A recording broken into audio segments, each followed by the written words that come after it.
America 12 दिनों से लगातार हमले कर रहा है। अभी तक विपक्षी और पश्चिमी और दक्षिणी ईरान में कम से कम 9 ईरानी ठिकानों को पूरी तरह से तबाह करने का दावा अमेरिका कर रहा है।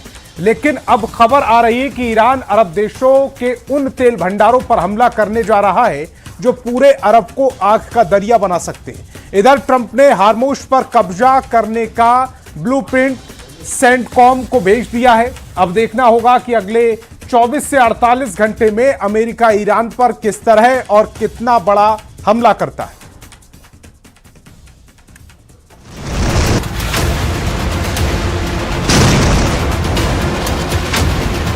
नौ शहरों पर तूफानी हमले, 12 दिन में रौंद दिया ईरान। 12 दिनों से ईरान पर हमले, हॉर्मुज पर कब्जा करेगा अमेरिका। ईरान और अमेरिका इजराइल के बीच जारी युद्ध अब सबसे ज्यादा घातक और निर्णायक दौर में दाखिल हो चुका है। अमेरिकी रक्षा कमान यानी सेंटकॉम ने बीते 24 घंटे के दौरान ईरान पर लगातार 12वीं रात भारी हवाई हमले किए हैं। दूसरी तरफ वॉशिंगटन से राष्ट्रपति डोनाल्ड ट्रंप का एक सनसनीखेज बयान सामने आया, जिसमें उन्होंने सीधे तौर पर ईरान के सबसे गुप्त और अभेद परमाणु ठिकाने पिकैक्स माउंटेन को तबाह करने की चेतावनी दे दी है। क्या पिकैक्स माउंटेन पर अमेरिका बड़ा प्रहार करने वाला है? स्ट्रेट ऑफ हॉर्मुज में जहाजों पर हुए हमलों के बाद ट्रंप ने तेहरान को क्या अल्टीमेटम दे दिया है? और ईरान ने जॉर्डन से लेकर फारस की खाड़ी तक कैसे पलटवार किया है? सबसे पहले बात रात में हुए हमलों की। अमेरिकी सेंट्रल कमांड यानी कि सेंटकॉम ने लगातार 12वें दिन भी ईरान के सैन्य बुनियादी ढांचे को पंगु बनाने के मकसद से जबरदस्त हमला किया है। पश्चिमी ईरान पर हमले। ईरानी मीडिया के मुताबिक पश्चिमी ईरान के अहवाज, रामशेर, अंदिमेश्क और इराक सीमा के पास में शलमचेह के सैन्य परिसरों को अमेरिकी मिसाइलों ने निशाना बनाया। तटीय ठिकानों पर हमला। फारस की खाड़ी के पास मौजूद ईरानी रिवोल्यूशनरी गार्ड्स यानी कि IRGC के मरीन ड्रोन हैंगर्स और मिसाइल लॉन्च पैड्स पर नौसैनिक बमबारी की गई है। इधर ईरान भी चुप नहीं बैठा है। सुबह के वक्त ईरान के IRGC ने जॉर्डन में मौजूद अमेरिकी बेस पर जबरदस्त हमला करके उसके third missile defence radar, patriot system और CRAM सिस्टम को भी भारी नुकसान पहुंचाया। जॉर्डन के रक्षा विभाग ने भी पुष्टि की है कि उसकी वायु रक्षा प्रणाली ने 4 ईरानी बैलिस्टिक मिसाइलों को बीच हवा में इंटरसेप्ट किया है। इधर ट्रंप ने चेतावनी दी कि यदि ईरान ने हॉर्मुज में किसी भी अमेरिकी या वाणिज्यिक जहाज पर हमला किया तो अमेरिका ईरान के हर एक हमले के बदले तेहरान और आसपास के एक-एक पुल और पावर प्लांट को बम से उड़ा देगा। ईरान युद्ध हुआ तूफानी, हॉर्मुज पर कब्जे का ब्लूप्रिंट। ये महज 2 देशों का टकराव नहीं, ये दुनिया की सबसे अहम समुद्री व्यापार लाइन स्ट्रेट ऑफ हॉर्मुज को बचाने और उस पर कब्जा जमाने की जंग बन चुकी है। 12 रातों की इस लड़ाई ने ईरान युद्ध को महायुद्ध में तब्दील कर दिया है। हॉर्मुज में हाहाकारी हमले, अरब में ईरान का आपातकाल। इस वक्त पश्चिम एशिया से जो खबरें आ रही है वो रूह कपा देने वाली है। पिछले 24 घंटों में अमेरिका और ईरान के बीच चल रहा युद्ध उस विनाशकारी मोड़ पर पहुंच चुका है जहां से अब पीछे लौटने का कोई रास्ता नहीं बचा। जॉर्डन में अमेरिकी मिलिट्री बेस पर हुए ईरानी हमलों के बाद अब अमेरिकी राष्ट्रपति डोनाल्ड ट्रंप का गुस्सा 7वें आसमान पर है। ट्रंप ने पेंटागन को ऑन कैमरा और खुफिया तौर पर एक ही लाइन का आदेश दिया है, ईरान को नरक में बदल दो। इस आदेश के ठीक बाद अमेरिकी सेंट्रल कमांड यानी सेंटकॉम ने लगातार 8वीं रात ईरान के सैन्य और नागरिक इंफ्रास्ट्रक्चर पर अब तक का सबसे भीषण हवाई और मिसाइल हमला किया है। पिछले 8 दिनों से ईरान पर दिन और रात बिना रुके लगातार हमले अमेरिकी सेना कर रही है। पिछले 8 दिनों में अमेरिका ने ईरान के बंदर अब्बास, कृष्ण द्वीप, चाबहार, दक्षिण तटीय सैन्य ठिकाने, मिसाइल और drone storage, IRGC command centre, radar और एयर डिफेंस सिस्टम को भी तबाह कर दिया है।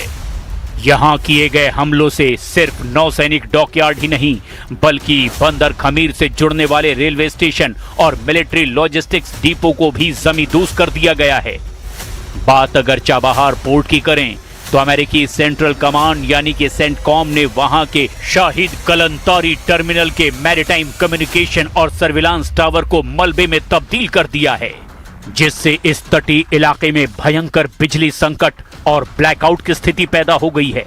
इतना ही नहीं, रणनीतिक रूप से महत्वपूर्ण ईरान शहर एयरपोर्ट को निशाना बना करके अमेरिकी लड़ाकू विमानों ने ईरान की सीमा तक पहुंचने वाले लॉजिस्टिक और हथियारों की सप्लाई लाइन को भी ध्वस्त कर दिया है। यानी इस बार ट्रंप का मिशन सिर्फ ईरान को डराना नहीं, बल्कि हॉर्मोज पर पूरी तरह से अपना कंट्रोल हासिल करना है। ईरानी हमले से दहला अरब, रद्दी का टुकड़ा है MOU।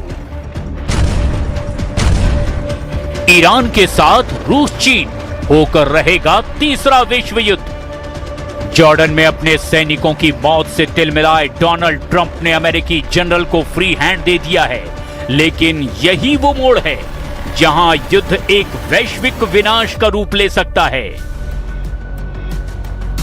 ईरान के पीछे चीन और रूस जैसे परमाणु पावर देश हैं, जिसने ईरान युद्ध को और भी ज्यादा खूनी बना दिया है। चीन को अपने उद्योगों के लिए ईरानी तेल की सख्त जरूरत है, वहीं रूस इस मौके का इस्तेमाल अमेरिका को मध्य पूर्व में हमेशा के लिए दफन करने के लिए कर सकता है। अगर ऐसा हुआ तो ये जंग वॉशिंगटन और तेहरान के बीच नहीं, बल्कि नेटो बनाम रूस चीन ईरान ब्लॉक के बीच होगी, यानी एक सीधा और पूर्ण विश्व युद्ध। The criminal United States continues its lawlessness and its efforts to destabilize the region. First, we once again stress that under no circumstances and in no way will we allow the United States, as a foreign and extra-regional country, to interfere in the Strait of Hormuz. This is Iran's inviolable red line. अब ऐसे हालात में देखना ये होगा कि अगर America और ज्यादा तीखे हमले ईरान पर करता है तो यकीन मानिए ये युद्ध बेहद विनाशक होने वाला है और इसका असर अरब देशों पर सीधा पड़ने वाला है।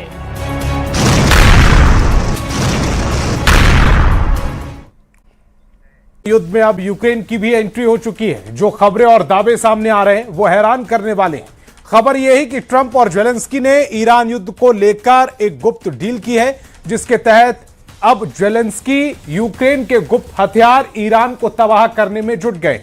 दावा तो यहां तक किया जा रहा है कि अमेरिका और यूक्रेन की डील के तहत आए हथियारों का इस्तेमाल अमेरिकी सेना के साथ साथ इजरायली सेना भी करने लगी है।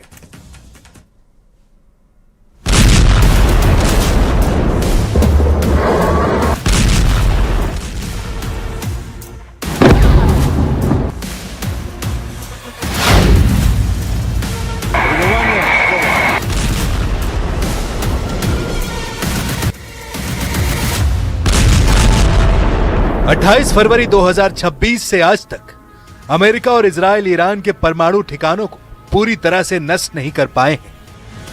हैरान करने वाली बात तो यह है कि अब ट्रंप को लगता है कि अगर हमने जल्दी ही ईरान की परमाणु क्षमता को पूरी तरह से तबाह नहीं किया तो इजराइल के साथ साथ पूरे अरब को ईरान तबाह कर डालेगा। खबर तो यहां तक है कि ईरान युद्ध में ट्रंप ने यूक्रेन को भी शामिल करना शुरू कर दिया है। दावा तो यहां तक किया जा रहा है कि जेलेंस्की ने ट्रंप को भरोसा दिलाया है कि वो ईरान के शाहिद 136 ड्रोन और मिसाइलों को तबाह करने के लिए अपने माहिर कमांडर और स्पेशल टीम को ईरान के खिलाफ जंग में उतार देगा। इसी को ट्रंप हर हाल में तबाह करना चाहते हैं।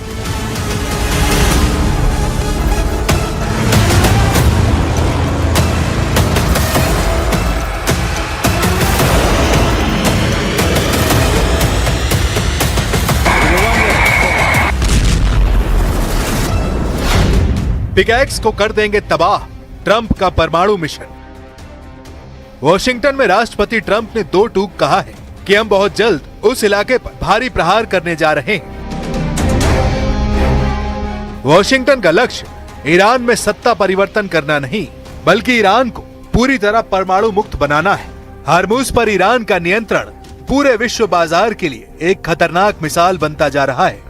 Feel very badly, but you know those great people, those great patriots were out there fighting that Iran cannot have a nuclear weapon. Iran has been very, very badly damaged. They've lost everything almost militarily. They've got very little left. They've got some missiles. They've got some drones. They've got some manufacturing ability, not much. We control the Strait. They don't control anything. So we'll see what happens, but we hit them very hard again tonight.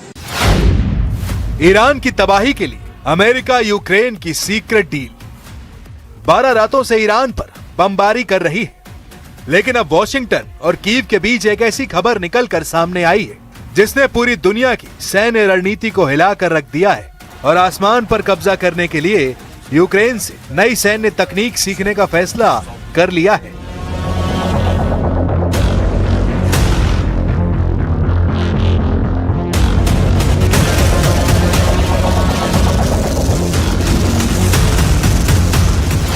Iran की तबाही के लिए America Ukraine की secret deal.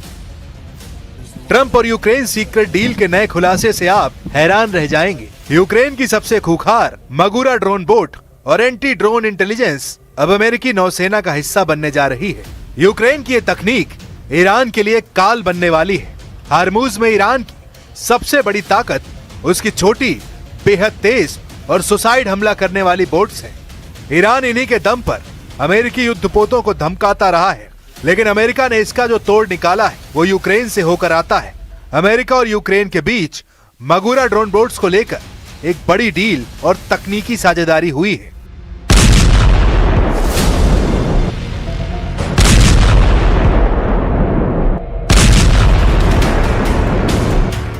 क्या है Magura drone की खासियत? ये एक मानव रहित समुद्री ड्रोन यानी यूएसवी है। यूक्रेन ने इसी छोटी सी बोट का इस्तेमाल करके काला सागर में रूस के बड़े बड़े और अरबों डॉलर के जंगी जहाजों जैसे इवान खुर्स और सीकर कुनिकोव को डुबो दिया था। ये बोट रडार की पकड़ में नहीं आती, समुद्र की लहरों के बीच छुपकर चलती है और सैकड़ों किलो विस्फोटक लेकर सटीक सुसाइड अटैक करती है। अमेरिका समझ गया है कि ईरान की सकरी खाड़ी में बड़े और महंगे युद्धपोत भेजना खतरे से खाली नहीं है, इसलिए पेंटागन ने यूक्रेन की इस कम लागत वाली लेकिन बेहद घातक समुद्री ड्रोन तकनीक को अपनाया है। अब अमेरिका नेवी हार्मुज में ईरान की नेवी को उसी की भाषा में ड्रोन बोट्स के झुंड से जवाब देने की तैयारी कर रही है। समंदर के बाद अब बात करते हैं आसमान की। अमेरिका ने यूक्रेन के साथ जो सबसे बड़ी डील की है वो हथियारों की नहीं बल्कि डेटा और इंटेलिजेंस की है। जैसा कि आप जानते हैं, रूस ने यूक्रेन युद्ध में ईरान के शाहिद 136 सुसाइड ड्रोन्स का अंधाधुंध इस्तेमाल किया, लेकिन इस तबाही के बीच यूक्रेन ने चुपचाप एक बड़ा काम किया है।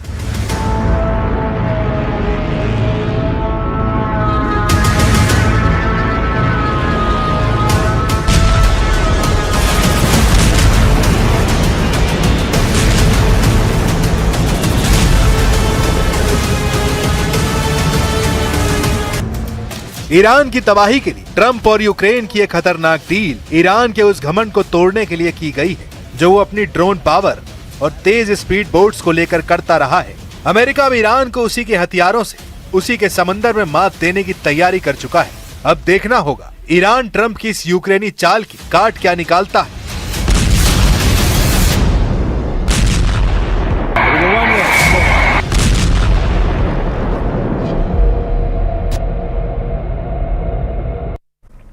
अचानक बेहद तेजी आ गई। ज़ेलेंस्की ने जहां यूक्रेनी सेना के चीफ को बदल दिया, तो वहीं दूसरी तरफ पुतिन ने यूक्रेन को अपना मिशन और टारगेट बदल दिया है। दावा तो यहां तक किया जा रहा है कि रूस और यूक्रेन के बीच अब सबसे आधुनिक और गुप्त हथियारों से युद्ध शुरू हो चुका है। खबरें तो यहां तक आ चुकी हैं कि अगले 100 घंटों में यूक्रेन की राजधानी कीव पर रूस बहुत बड़ा हमला करने जा रहा है।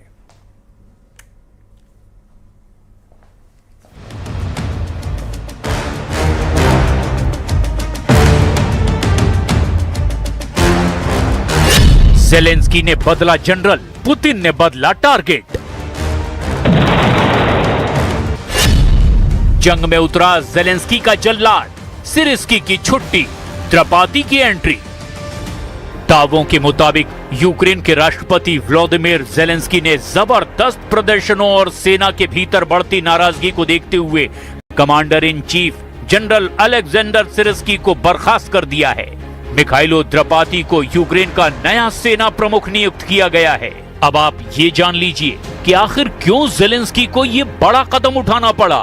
इस वक्त बखमुत से लेकर खार्किव और डोनेत्स्क के मोर्चों पर क्या हालात बने हुए हैं और पिछले 48 घंटों में रूस और यूक्रेन ने किन किन घातक हथियारों और मिसाइलों से एक दूसरे पर आक्रमण किया है। जेलेंस्की ने बदला जनरल, पुतिन के हमले हुए तेज। आइए देखते हैं कि सभी प्रमुख मोर्चों पर इस वक्त हालात क्या हैं। I determined that the new commander-in-chief of the armed forces of Ukraine will be Mikhailo Drapati. 100 घंटे में कीव पर कब्जा, पुतिन का जेलेंस्की को चैलेंज। इधर रूस ने पिछले 24 घंटे में यूक्रेन पर 570 हवाई हमलों से युद्ध को बेरहम युद्ध बना दिया है। किंजल और ज़िरकॉन जैसे घातक मिसाइल और शाहिद 136 से जिरान जैसे आत्मघाती ड्रोन यूक्रेनी शहरों के लिए काल बन चुके हैं। राजधानी कीव में रात के अंधेरे में रूस हवाई हमलों से कीव का आसमान बिजली युद्ध का मैदान नजर आ रहा है। एक के बाद एक मिसाइल और ड्रोन हमले से कीव में भयंकर नुकसान हुआ। हम आपको हमले की फुल डिटेल और नुकसान का बड़ा आंकड़ा भी बताने जा रहे हैं जो आपको हैरान कर देगा। No, we're going to, I don't know if the term is pressing, we're going to talk about it. You know, obviously, you know, the war in Ukraine, I think, has in many ways impeded the ability of Russia and the United States to find areas of agreement on other topics. That doesn't mean we won't seek to find other areas of potential cooperation.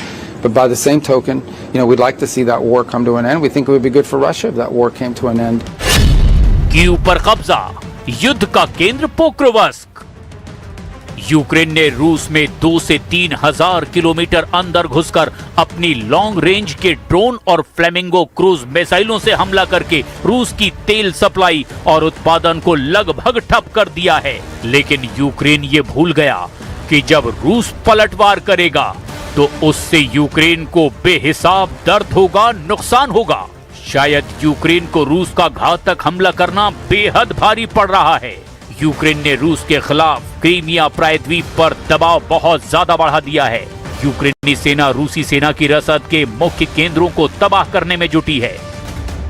NATO की तरफ से Ukraine को मिले लंबी दूरी के हथियारों से क्रीमिया के पुलों और सप्लाई लाइनों को काटा जा रहा है।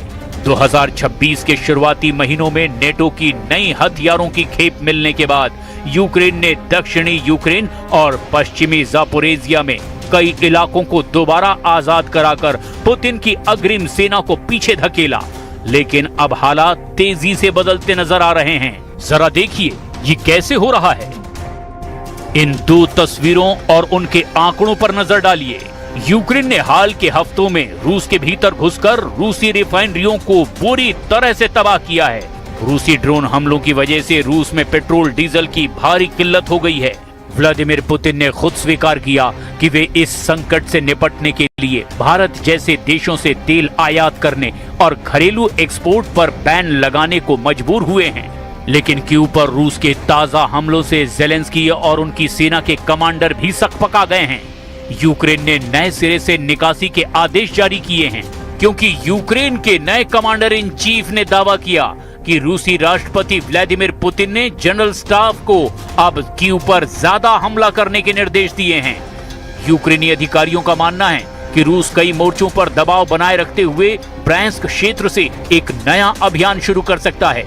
खुफिया और वॉर एक्सपर्ट्स के मुताबिक रूस के द्वारा कीव पर अचानक हमलों की तीव्रता बढ़ाने के पीछे 3 प्रमुख वजह हैं।